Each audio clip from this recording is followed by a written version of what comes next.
அன்பான உள்ளங்கள் அனைவருக்கும் அன்பான சந்தோஷமான வணக்கம். நான் தாங்க உங்கள் லக்ஷ்மி.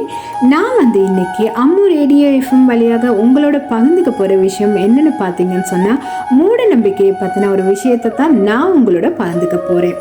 பூனை குறுக்கே போனால் என்ன அர்த்தம்?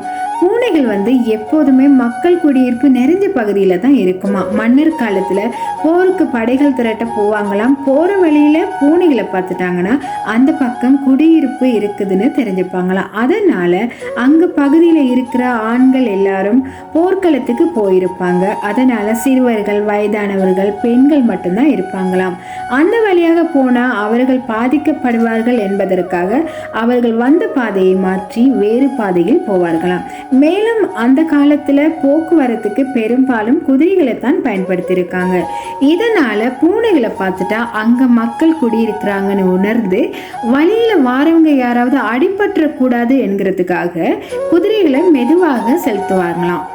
அதனால தான் பூனை குறுக்கே போனால் அந்த வழியாக செல்லக்கூடாதுன்னு சொல்லியிருக்காங்க. ஆனால் நம்ம முன்னோர்கள் சொல்லி வைத்த இது போன்ற பல விஷயங்களை காரணமே தெரியாமல் இன்னும் வரை கடைபிடிப்பவர்களும் இருக்கத்தான் செய்கிறார்கள்.